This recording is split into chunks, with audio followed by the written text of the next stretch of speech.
그래도 우리가 전도 축제를 시작하는데 주제 정도는 한번 언제쯤이면 제가 구호 준비 뭐 이런 걸 할까요?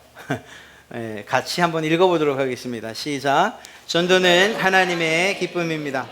이거 좀 나눠서 해볼까요? 제가 전도는 하면 여러분이 하나님의 기쁨입니다. 전도는 하나님의 기쁨입니다. 아멘. 예, 그렇습니다. 전도는 하나님의 기쁨입니다. 이렇게 말씀드리면 어떤 분은 이렇게 생각하실 수 있습니다. 아니, 전도가 아니고 영혼 구원, 그게 하나님이 기뻐하시는 것 아닙니까? 오늘 말씀을 읽으니 하나님이 구원을 기뻐하셨다, 이렇게 기록되어 있는데 전도, 이게 과연 하나님의 기쁨이 됩니까? 예, 맞습니다. 그럴 만한, 또 제가 그렇게 말씀드릴 만한 이유가 있습니다. 엄밀한 의미에서 보면 구원, 영혼의 구원, 우리 육신의 구원, 이 구원에 관한 것은 하나님에게 달려있는 일이지 않습니까? 우리가 구원시킬 수 있는 일이 아니죠. 우리는 그저 그들을 구원의 자리로 초청하고 이끌어 드릴 뿐입니다. 이렇게 볼 때 결국 하나님 혹은 예수님, 십자가 등 이러한 구원의 도리와 진리를 깨우치고 알게 하시고 그 복을 누리게 하는 분은 하나님이시죠. 그런데 그 사람들을 그 복음의 자리로, 알지 못하는 그들에게 그 길을 전하고 또한 알려주는 이 행위, 바로 이 전도를 통해서 그들이 구원의 길로 간다라고 한다면 하나님께서 전도를 기뻐하실 전도를 기뻐하시는 것은 당연한 것이다. 결코 틀린 말이 아닐 것이라는 것입니다.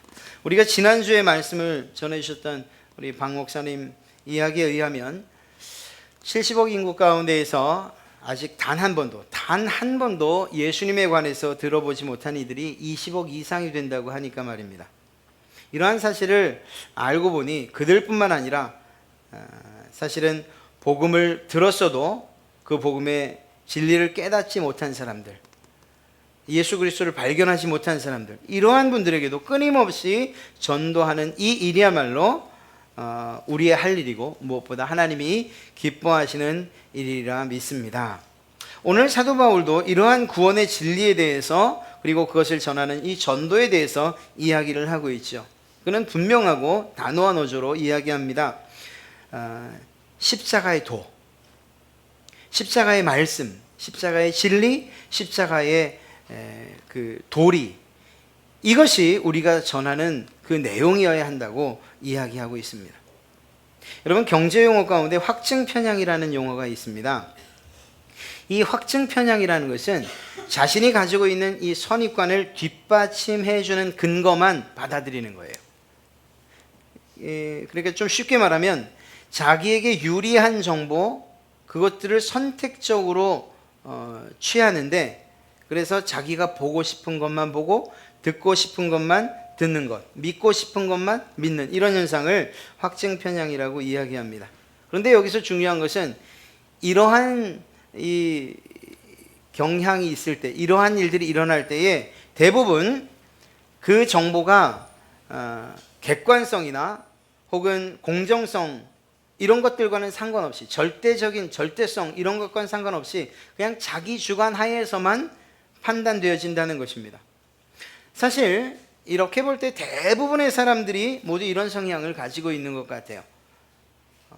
내가 원하는 것만 듣고 내가 좋아하는 것만 좋아하고. 아이들의 이야기에 대해 부모들이 반응을 하죠. 또 아내의 이야기에 대해서 남편이, 또 부하 직원에 대해서 상사들이 반응할 때, 또 그 얘기야, 됐고 뭘 말하는지 내가 이미 알고 있어. 대체 말하려는 게 뭐야? 라고 이렇게 반응하는 것들은 이미 그 이야기를 들을 때에 그 사람의 이야기에 대한 선입관을 가지고 있다는 거예요. 내가 가지고 있는 정보와 비교해서 아무것도 아닌 것처럼 취급하는 일들이 많다는 거죠. 감정이 개입되면, 그러다가 감정이 개입되면 귀가 닫힌 것뿐만 아니라 입이 열리고, 그리고 감정의 뚜껑이 열려버려서 그냥 분노와 그리고 때로는 욕설을 쏟아놓게 되는 것. 그래서 아무 말도 하지 못하는, 비록 아이들이 혹은 아내가 혹은 부하 직원이 사실을 말하고, 그리고 진리를 말하고 그리고 잘 되는 일들을 이야기한다 하더라도 이미 감정이 상하고 그리고 내 마음에서 문을 닫고 나면 그것은 진리가 아닌 것으로 취급되어진다는 것입니다. 이것이 우리 전도하는 사람들에게 아주 큰 영향을 미치죠. 우리가 그렇다는 것이 아니고 우리가 전하는 도에 대해서 그 십자가에 대해서 상대편들이 이러한 확증 편향을 가지고서 대하는 거예요. 그래서 그들이 가지고 있는 십자가에 대한 생각과 믿음에 대한 것, 그들이 가지고 있는 종교, 그들의 경험, 이것들을 가지고서 이미 방어선을 구축하는 거죠. 그리고 나니까 그 다음에는 어떤 일들이 벌어집니까? 앞서 말씀드린 것처럼 부정적인 반응들과 그리고 더 나아가서는 분노하는 일들과 짜증내는 일들이 생겨요. 이러다 보니까 이것이 우리를 위축하는 거죠. 전도하는 사람들을 이 마음을 쪼그라들게 만드는 거예요. 사도 바울이 전하던 2000년 전이나 지금이나 이러한 사실에는 변함이 없습니다. 기독교와는 다른 종교적인 선입관을 가지고 있던 어떤 사람에게 예수님을 전한다는 것이 쉽겠습니까? 쉬운 일일 수가 없어요. 현세에서 지금 이 세상에서 잘 살고 잘 먹고 잘 살길 원하는 그런 물질적인 세계관을 가지고 있는 그 사람에게 그것보다 더 중요한 게 있어요. 영생이 있고 그리고 내세가 있어요. 이런 이야기에 들릴 리가 없죠. 최대한의 이익과 편리함 혹은 자유를 누리고자 하는 사람에게 사람은 때로는 손해를 볼 줄 알아야 돼요. 마음을 내려놓으세요. 또 좀 불편하게 살 수도 있어요. 매인자가 돼야 돼요. 하는 이런 말들이 귀에 들릴 리가 없죠. 오히려 그것을 강요하면 분노만 일어나게 되는 것입니다. 그래서 그렇게들 매몰차게 뿌리치는 거예요. 우리가 거기에 커피 믹스를 하나 달아도, 전도지에 커피 믹스를 하나 달아도 그래도 그거 별로 중요하지 않아요. 그것 때문에 기분이나 감정이 상하고 싶지 않아서 피해가거나 아니면 뿌리치는 사람들이 많아요. 물티슈는 좀 받아요.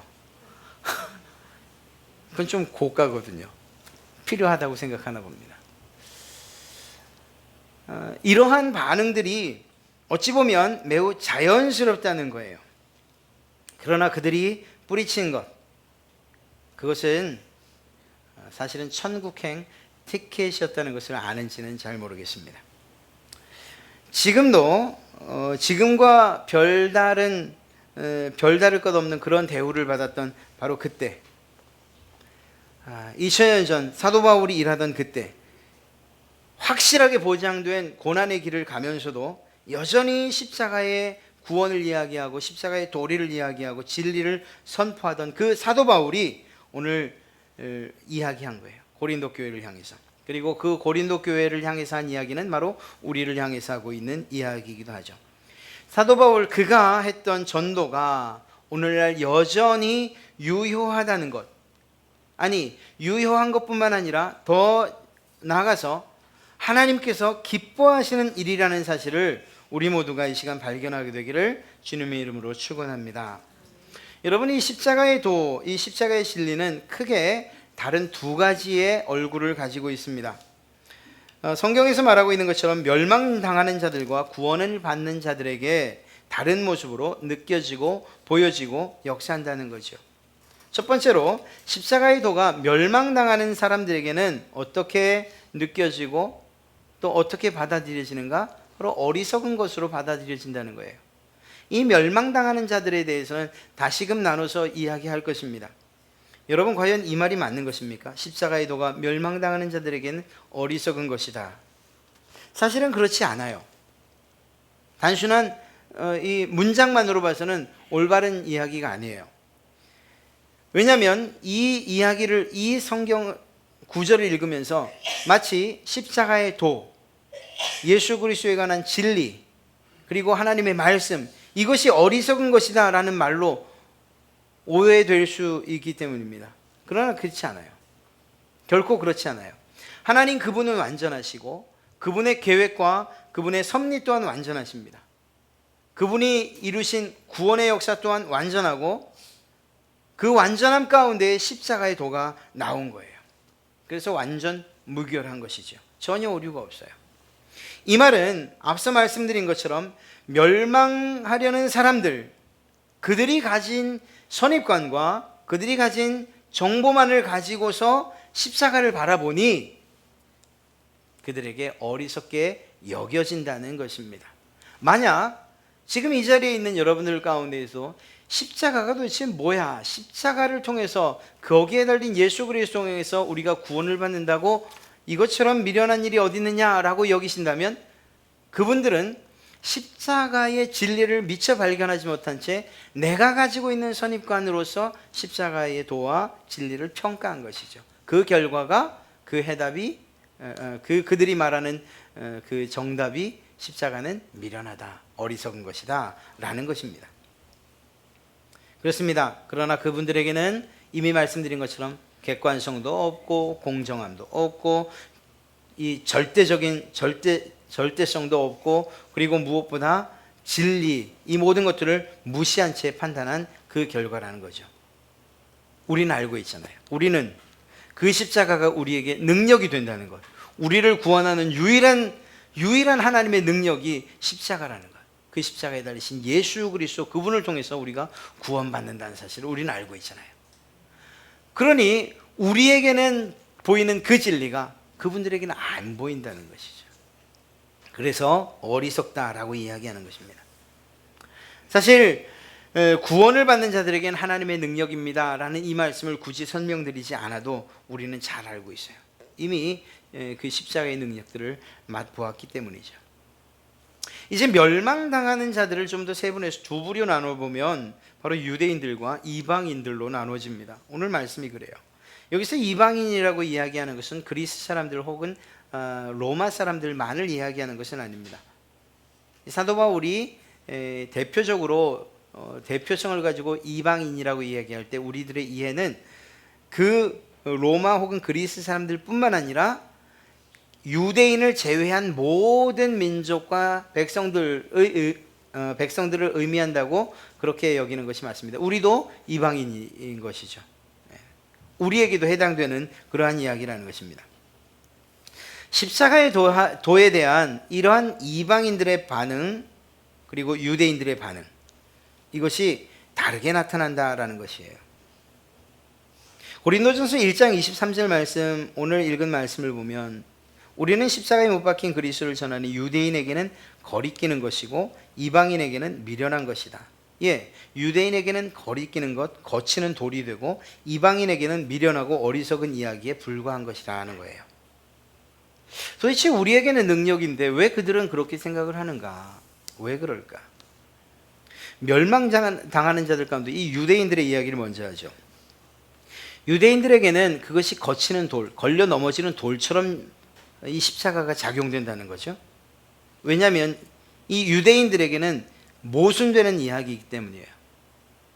십자가와 메시아의 두 가지가 하나가 될 수 없는 특별한 것들이에요. 서로 성향이 달라요. 메시아는 그들에게 구원을 줄 뿐만 아니라 승리의 표상이고 영광이고 그리고 능력이에요.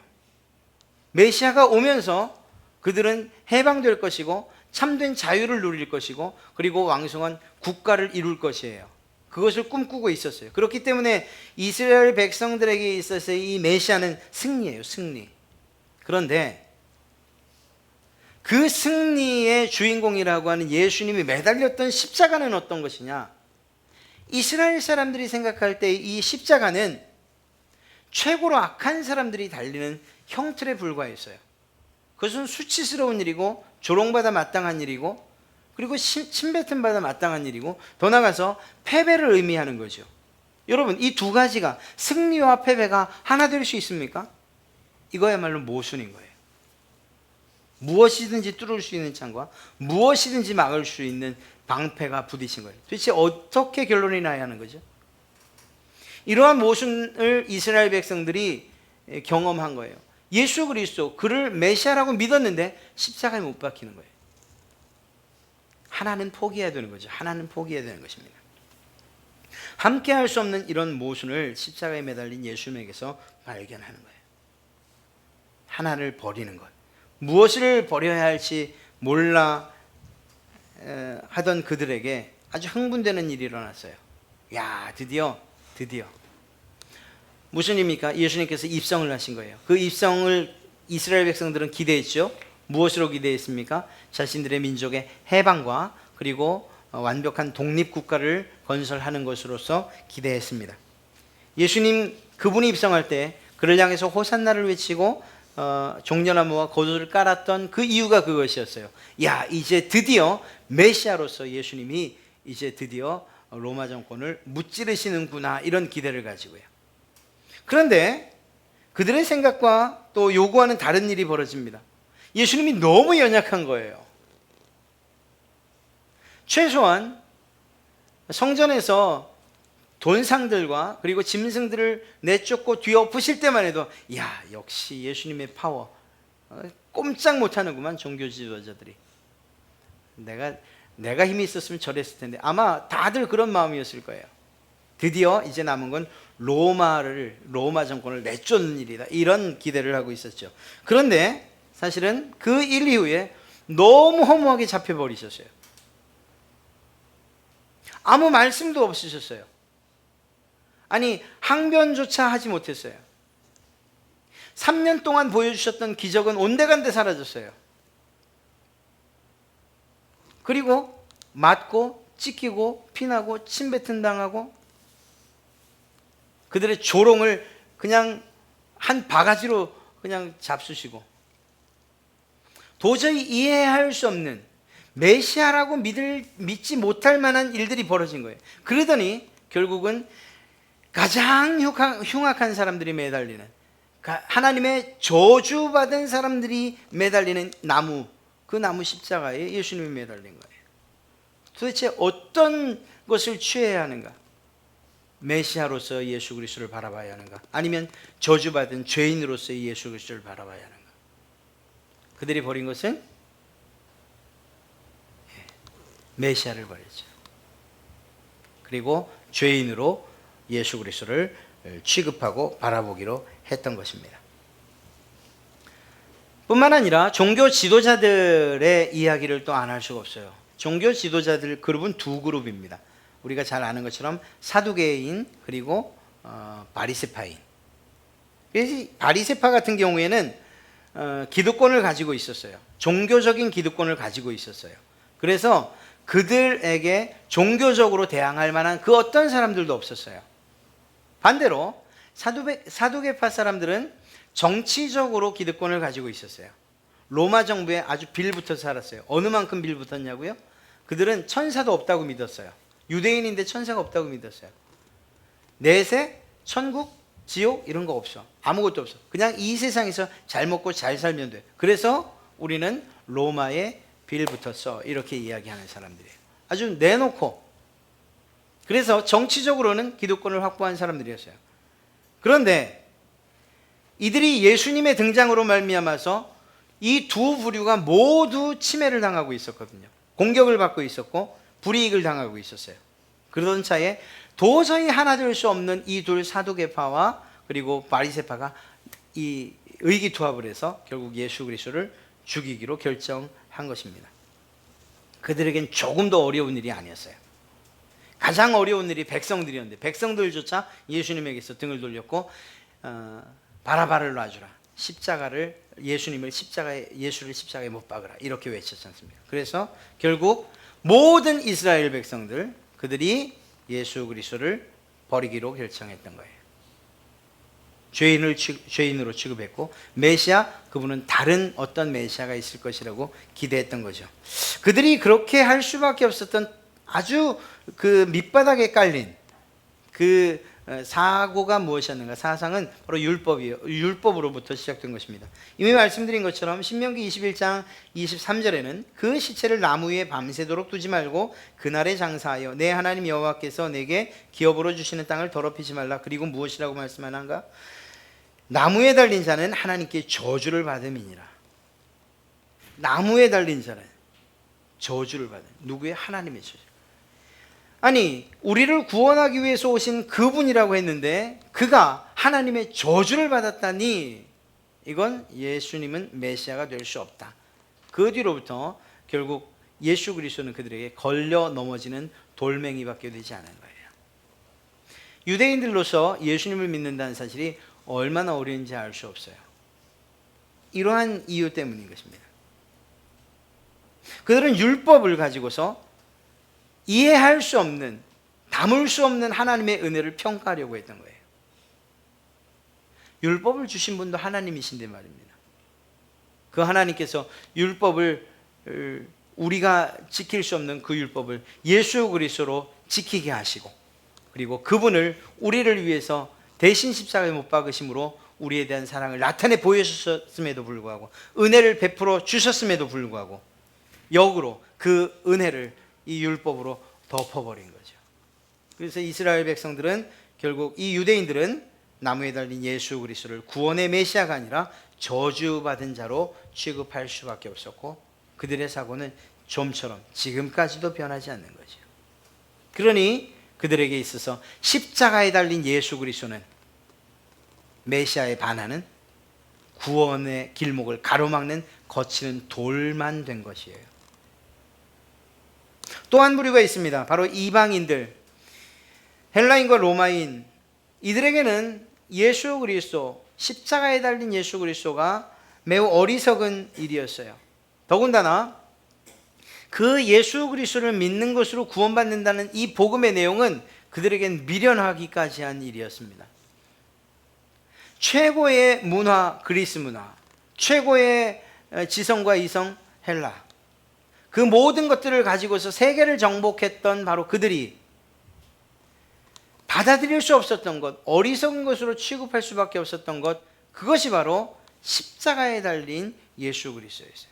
사실은 사도 바울이 알지 못하는 신, 그분을 소개할 때에 그 자리에 하나님을 소개했지 않습니까?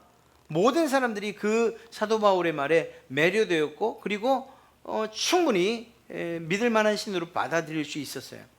그럼에도 불구하고 이 헬라파 혹은 그리스 사람들, 이 사람들이 예수 그리스도를 믿지 못하는 이유는 무엇이었는가 하면 너무 허망한 거예요. 믿을만 하지 못한 거예요. 자기들이 가지고 있는 이성과 지성, 그리고 자기들이 가지고 있는 그리스와 로마의 신들과 비교할 때에 너무 보잘것없는 거예요. 그냥 십자가에서 죽었다는 것, 그리고 무엇보다 로마의 처형법인 이 십자가 형틀, 그 형틀에 매달렸다는 것 자체만으로도 그는 죄인이다라는 이 인식을 버릴 수가 없었던 거죠. 그런데 그 최고의 악한 사람, 최고의 악인, 그 저주받는 자가 구원이라고, 그를 믿는 것이 구원받는다고, 이 믿을 수가 없네요. 너무 어리석은 거예요. 자기들이 가지고 있는 이 학문과 그리고 지성과 이성에 비교하면 이건 말도 안 되는 이야기인 거예요. 그러나 이것이 사실은 하나님을 알지 못하는 결과라는 것을 아무도 알지 못했어요. 무슨 말입니까? 전도는 미련하고 어리석은 것이라고 이야기하지만, 그러나 그렇게 판단할 수밖에 없는 이유가 무엇이었는가? 앞서 말씀드렸던 것처럼 자신들이, 유대인들은 유대인들의, 헬라인은 이방인들은 이방인들대로 가지고 있는 자기들의 생각이 그것을 미련하고 어리석은 것으로 보게 했다라는 거예요. 사랑하는 성도 여러분, 사람이 가지고 있는 그 한계를 가지고서 지식의 한계 혹은 강하고 연약함, 그것의 한계, 이 모든 한계를 가지고서 하나님의 지혜와 하나님의 전능하심을 이해할 수 있겠습니까? 하나님의 그 계획을 이해할 수 있겠습니까? 없지요. 없음에도 불구하고 이들이 끊임없이 주장하는 것은 내가 판단한 바에 의하면, 내가 배운 바에 의하면, 내가 가지고 있는 지식에 의하면 십자가의 도는 미련하고, 그리고 그것은 거리끼는 것에 불과해라고 이야기했던 것입니다. 다시 이야기하면 그들은 스스로 자기의 연약함과 미련함의 한계를 드러내고 있는 거예요. 피조물에 지나지 않는 우리 인간이 하나님을 스스로 알 수 있는 방법이 있습니까? 없어요. 이것이 인간의 지식과 지혜의 한계예요. 로마서 1장 20절부터 21절 말씀을 보면, 그럼에도 불구하고 우리의 지식의 한계, 지혜의 한계가 있음에도 불구하고 하나님이 우리에게 베풀어 주셨던 은혜가 기록되어 있어요.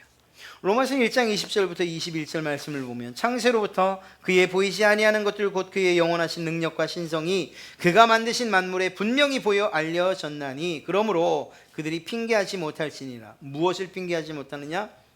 하나님을 알되 하나님을 영화롭게도 아니하며 감사하지도 아니하고 오히려 그 생각이 허망하여지며 미련한 마음이 어두워졌나니. 하나님을 알아갈 수 있는 기회가 있음에도 불구하고 하나님을 알아가지 않은 것에 대해서 핑계하지 못할 것이라는 거예요.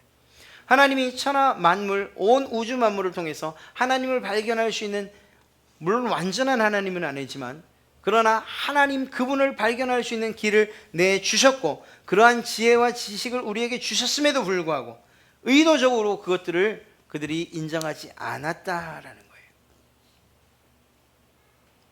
앞서 이방인들이 혹은 이스라엘 백성들이 십자가의 도를 알지 못했다라고 이야기하는 것, 그것은 사실은 알지 못한 것이 아니고 그들이 스스로 배척한 것이라고 보는 것이 옳다는 것이죠.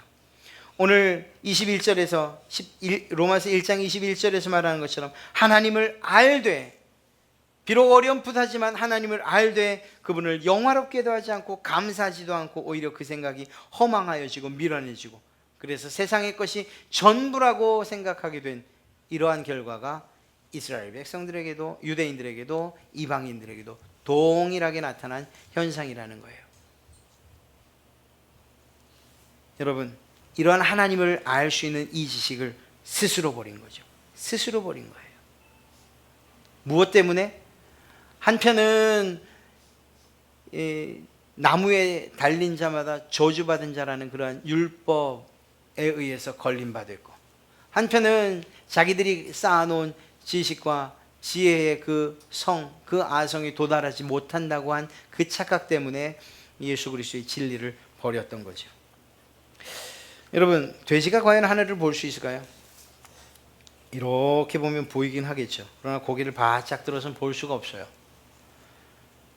땅에 있는 그 흙에 파묻혀 있는 감자 한 덩이, 고구마 한 덩이, 또 자기 먹을 거리 찾느라고 하도 코를 땅에다 부비고 살아서 목이 굳어져서 말입니다. 15도 이상을 될 수가 없대요. 15도 이상. 우리가 만약에 정말 하나님이 계심을 알고도, 그래서 그 하늘을 바라봐야 함에도 불구하고 세상에 우리가 가지고 있는 지식들과 우리가 가지고 있는 소유하고 있는 것들, 때로는 물질들이나 혹은 관계들이나 혹은 명예나 권력이나 우리가 세상에서 누리는 이 모든 것들이 전부인 양 그것들만 바라보고 산다면, 그래서 그 하나님의 구원의 도조차, 그 진리조차 바라볼 수 없다면 코박고 사는 이 짐승과 다를 바가 무엇이냐는 거죠. 그래서 사도 바울은 그들이 참으로 안타까운 것이고 어리석은 것이고 오히려 역으로 그들이 미련한 자들이라고 이야기할 수밖에 없는 것입니다. 사랑하는 성도 여러분, 오늘날에 이러한 히브리 사람들, 이 유대인들과 또 이방인들과 같은 사람들이 우리 곁에 없습니까? 아니요. 얼마나 많은지 알 수 없어요. 도덕적으로 이 법의 잣대를 가지고서 그리스도인들을 평가하는 사람들이 얼마나 많은지 알 수 없어요. 너희나 잘해라. 뉴스에 그런 뉴스 좀 안 나오게 하면 안 되냐. 뭐 기타 등등. 전도를 하려고 할 때에, 주의 복음을 전하려고 할 때에 당신은 똑바로 사십니까? 라는 그러한 눈빛으로 우리를 바라보는 이들이 얼마나 많은지 알 수 없어요. 너나 잘해라는 이러한 눈빛으로. 사랑하는 성도 여러분, 그들이 오를 수 있어요. 때로는 우리가 잘못하는 일들도 있기 때문이에요. 안타깝게도 그렇게 말하는 이들 가운데에 신학을 했다고 하는 사람들도 있고 이미 교회를 다녀본 사람들도 있어요. 오히려 그런 사람들이 더 그렇게 말을 해요. 하나님의 존재를 안다고 하면서도 그 아는 그 지식이 바른 지식이 아니고, 그리고 잘못된 지식으로 자기의 성을 쌓아버린 거죠. 그래서 하나님의 그 구원의 섭리, 구원의 도리조차 알지 못한 채 그것은 오히려 거치는 돌들이 돼서 결국 구원받지 못하는 그러한 자리에 이르게 되는 거예요. 이것저것 생트집을 잡으면서. 또 한편으로는 그저 예수 믿는 사람들이 이야기를 하면 마치 저급한 어떤 이야기를 하는 것처럼 예수 믿으라는 이야기를 하면 팔짱 끼고 이렇게 불쌍한 듯이 쳐다보고 또 그 얘기냐, 또 그 얘기냐. 아니면 피해가고 돌아가고, 아니면 그도 모자라서 분노의 삿대질을 해가면서 열변을 토하는 일을, 자기들이 믿고 있는 세상과 자기들이 가지고 있는 그 가치관, 그 관점에서 하나님의 십자가, 그 구원의 사건을 바라보니 이해할 수 없고 어리석고 미련한 것뿐이죠. 세상에 배워온 그러한 학습, 과학이라는 그 이름하에 배워온 자연의 이치와 순리, 그것을 역행하는 일들, 십자가에 죽는 일뿐만 아니라 다시 살아난 일이 있다고 하니 그것을 어떻게 믿을 수 있냐는 거예요. 그래서 거기서 그만 어리석은 것으로 진리를 치부해버리고 마는 거예요. 이것이 안타까운 거죠. 누가 가장 안타까워하시겠어요? 하나님이시죠. 그들에게도 그들의 귀가 열리고 그들의 마음의 담과 선입관과 그리고 그들의 잘못된 정보의 담이 무너져서 예수 그리스도를 진실로 정말 제대로 바라볼 수 있는 눈이 열려야 하는데, 사랑하는 성도 여러분, 이 일을 위해서 바로 여러분들이 부름받았다는 거예요. 그런데 놀랍게도 사도 바울이 그렇게 얘기해요. 전도 그거 미련한 거다. 정말 미련한 거다. 왜 미련한 것이냐고요? 아까 그렇게 취급하기 때문에, 유대인들은 그렇게 취급하고 이방인들은 또 미련한 것으로, 헛된 것으로 그렇게 취급하기 때문에, 어리석은 것으로 취급하기 때문에 이 전도라는 게 정말 미련한 거다. 그러나 앞서 서두에 말씀드린 이 이야기를 기억하십시오. 전도가 하나님이 기뻐하시는 일이라고 말할 수 있는 이유가 무엇이라고 했습니까? 우리가 그 도를 전할 때 그가 구원받는 일들, 그의 영혼이 정말 하나님의 손에 들려 올려지는 이 일은 하나님께서 하실 일이라고요.